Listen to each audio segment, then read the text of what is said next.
It was a bright, early spring morning. Still feeling a little sleepy, Mr. Fox opened his eyes and got out of bed.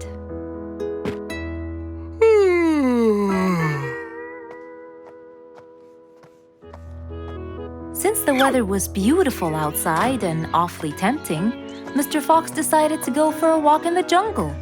The sun was shining, the birds were twittering. It was a very peaceful morning. Well, sort of.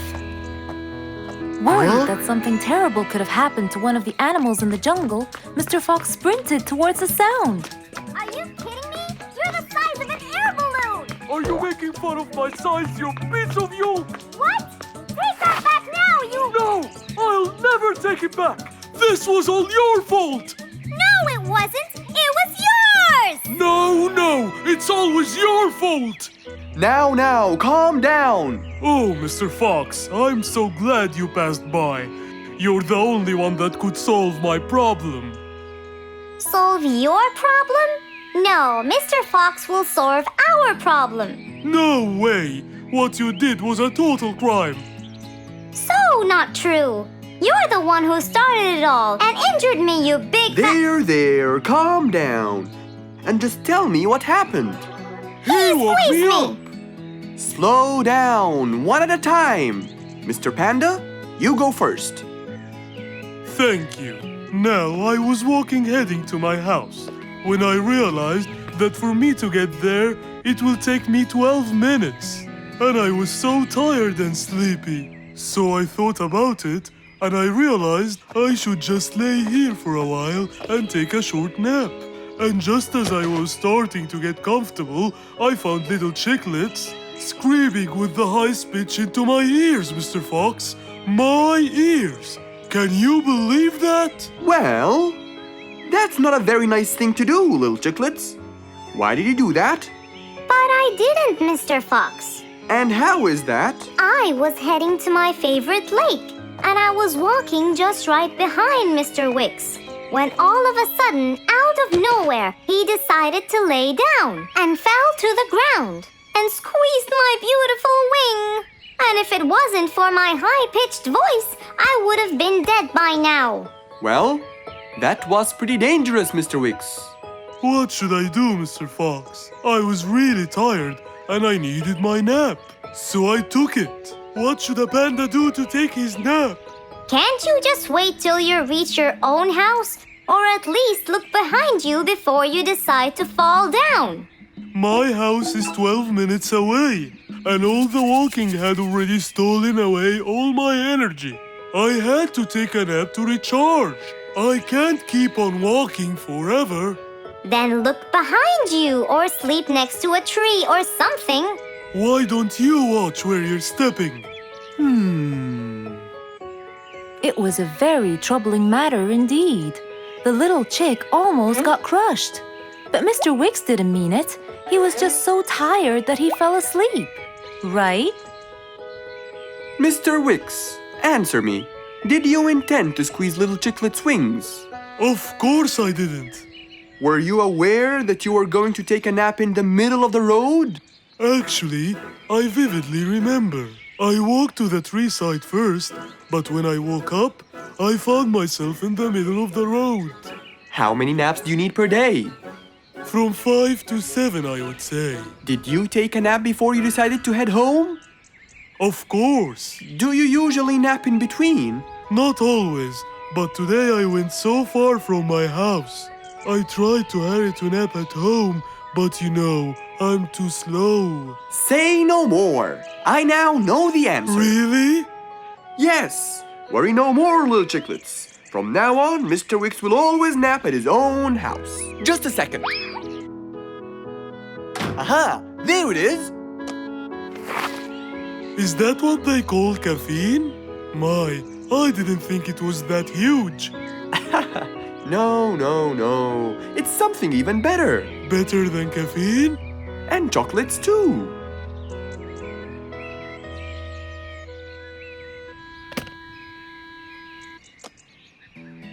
Wow!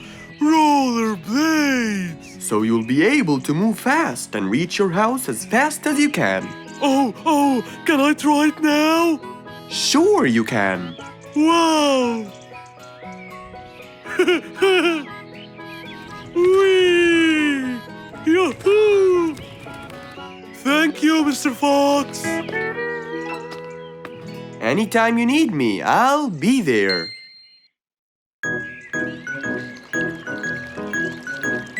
It was a nice warm autumn day. Mr. Fox was doing his morning exercises, sit-ups, push-ups, and running on the jungle track. A very refreshing start to the day.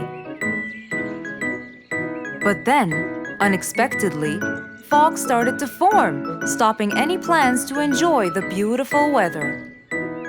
Why is there fog covering the whole jungle? This is really strange. It's been happening a lot lately. I really hope everyone's all right. I should head home now. Oh, I think I should probably stay home today. I don't have my morning newspaper yet. And how would I? It's impossible to see. Aha! Wait a minute. I'll try calling Mr. Falcon. He'll definitely tell me what's going on. Mr. Fox held the phone and dialed Mr. Falcon's number.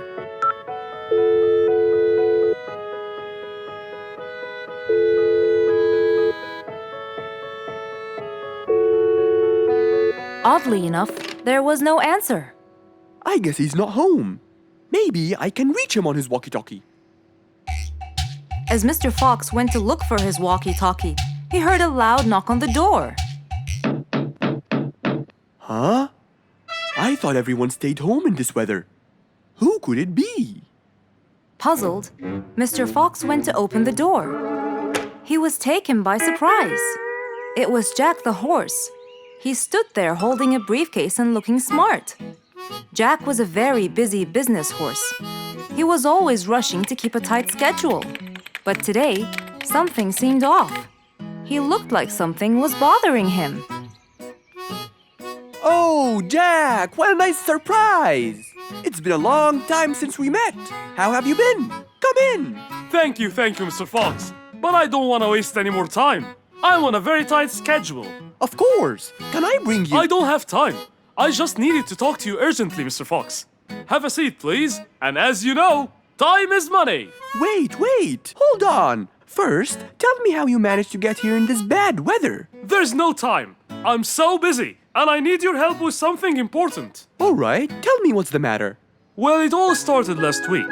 After long and weary negotiations, I won a bid for a gold mine located in the eastern part. Long story short, a gold mine obviously contains gold. But no matter how hard I looked, I found nothing but dirt. I was really frustrated. I was disappointed. And I knew that buying the mine was a mistake. What do you think, Mr. Fox? That's really strange. That mine is widely famous for its gold. I have an idea. We go there now and see what we can do. But wait here for a second.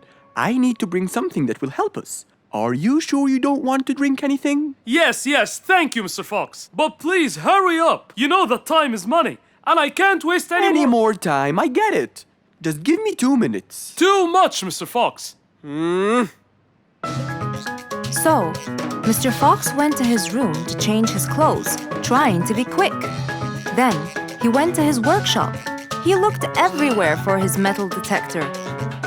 When he found it, he took it and went back to his house, where Jack was standing there looking at his watch, with that usual impatient look on his face. Mr. Fox, why are you late?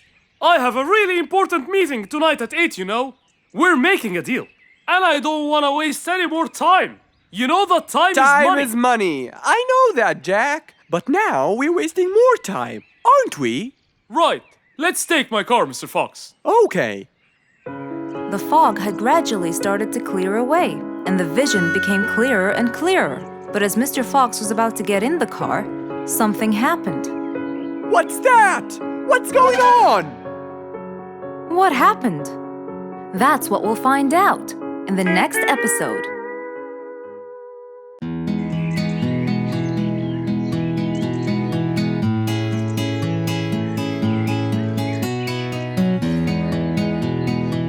Spike the dragon always bragged about how good he was at photography.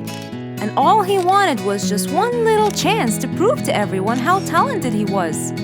It didn't take long before someone actually recommended him to be the official photographer of King Rorik the Lion's birthday party.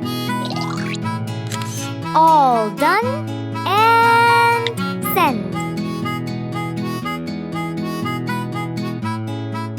Wow! That's a nice picture! Now we know who'll be our photographer. And immediately, Mr. Tiger sent a message to Spike. Oh! Finally, someone recommended me! I won't let them down. I promise. And so, Spike started to train and practice some more. His pictures were beautiful, and he felt so happy. Everything went well until the morning of the party.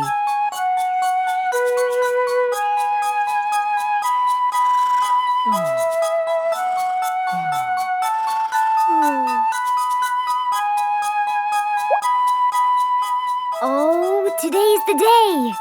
Finally! Maybe I should train some more.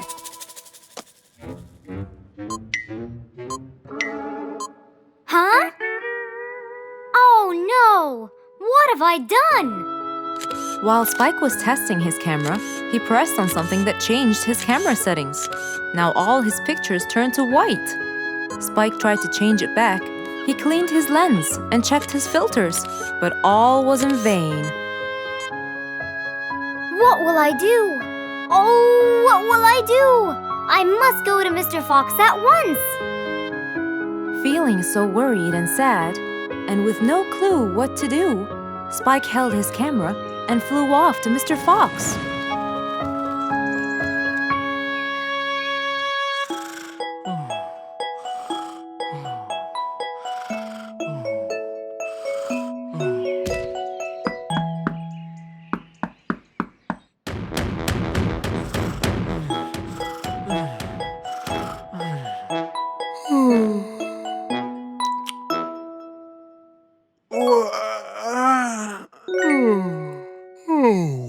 Who could it be this early?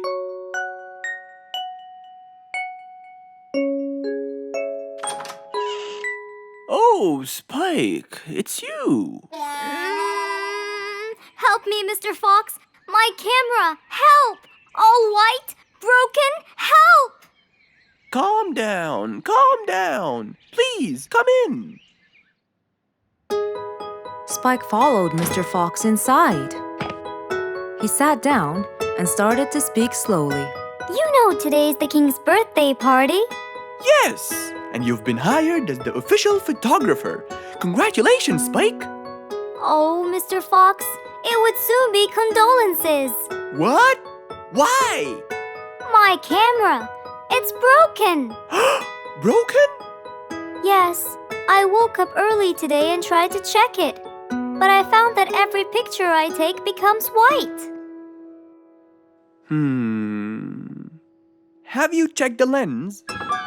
Yes, and I re-cleaned them to be sure.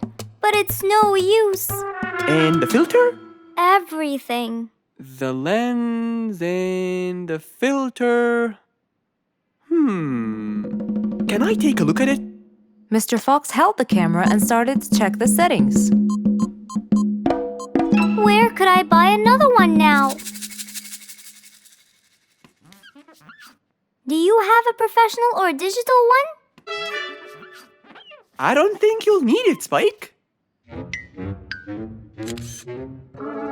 I'll go straight to prison, right? No, it wouldn't be fair to send the most talented photographer to prison. They'll all laugh at me. Are you sure about that?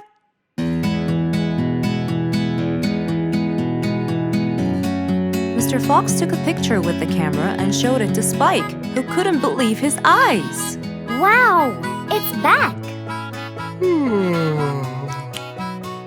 What was wrong with it? Looks like you accidentally increased the gamma.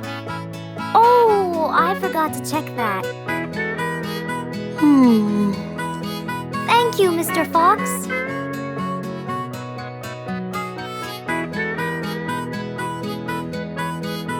go now. See you at the party. That would be awesome. With that, Spike walked out of Mr. Fox's place. He went back home with a smile on his face.